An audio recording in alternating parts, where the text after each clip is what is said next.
Hello everyone, and welcome to my visual guide to the Heretics Lufenia for Bartz LD and BT event. This is the latest Heretics Lufenia to be released within the Arc 3 series. So let's try not to get carried away by the amount of immunities these guys have. Honestly, I can barely stand it. I'll do my best though to help you awaken the sleeping lion from within as you grab a double-handed victory. Hope you brought your bear repellents. My name is Riley, and I'll be your guide, so without further ado, let's dive right in.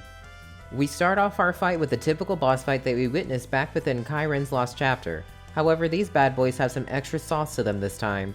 For example, their counter is only increased by dealing wind damage, and if you thought bringing Fujin along for this fight, well, you'd be half right, as she'll basically allow your entire team to upkeep the Lufenia counter, and I'll explain why it's only half right in a bit. These bosses also cleanse, to no one's surprise, however at specific intervals which are 80%, 60%, and 30% health. When they do, they of course cleanse all debuffs included frame debuffs, and they will gain the infamous red aura, also gaining a ton of brave to boot. Another thing to note here is that these bosses are immune to all kinds of elemental imperils, hence why I said Fujin would only be half right.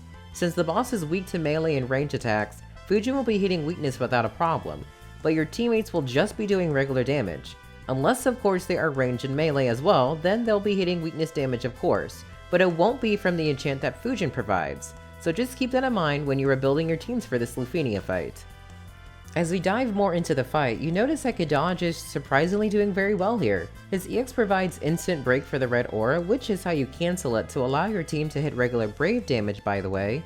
I also want to go ahead and note here that I want you to keep an open mind as we continue on with the BT and LD era. This game makes you think that the only way to efficiently handle a new Lufenia is by pulling for the cool and improved or new unit, and that's not always the case. So just make sure you give your roster a thorough look before investing in the banner or a unit that you really maybe didn't need at this particular time. As you can see here, Kadaj just came out and he's able to handle the red aura all by himself, with of course the help of my Bartz friend unit, which I recommend you also use a Bartz friend unit here to help you deal with the red aura. You could also get away with using a Golbez unit here, but just be sure to burst with him before the HP thresholds to prevent the boss's brave gains. Now I'm gonna go ahead and mention a mechanic with these bosses that I'm not really sure is new per se, but I've never noticed it before, so I'm gonna go ahead and mention it now. Once the bosses attack you, with their red aura up, and I also assume break you as well, you will receive the freeze debuff.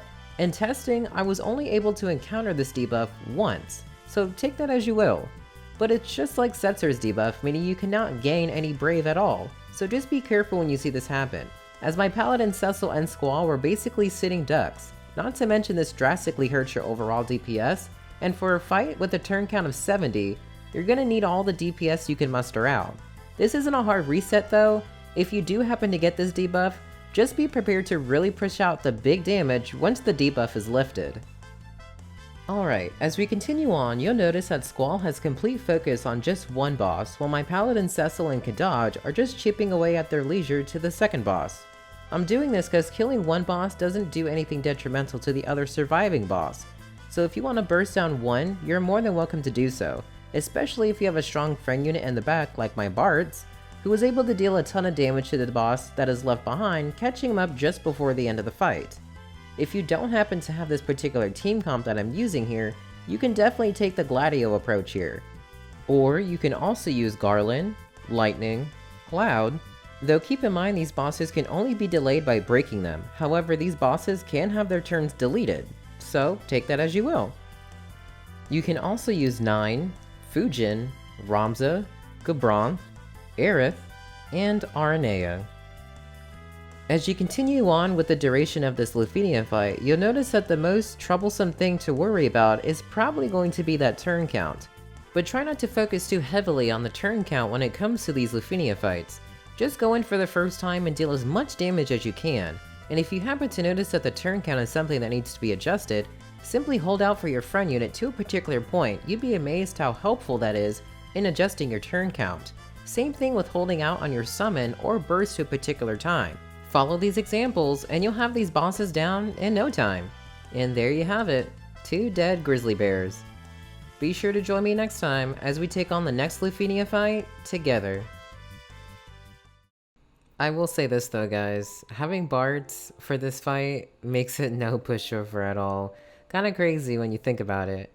I want to go ahead and take this time though to remind you guys that I'm still doing the giveaway for my Rise and Fall series. It ends October 18th, and all you have to do is simply leave a comment on my Vaughn video and let me know who you'd like me to do next and why. And who knows, I could be picking you. You could be a $50 winner for either an iOS gift card or Android gift card. But with that being said, guys, thank you so much for watching. I really do appreciate it. And as always, I'll see you next time.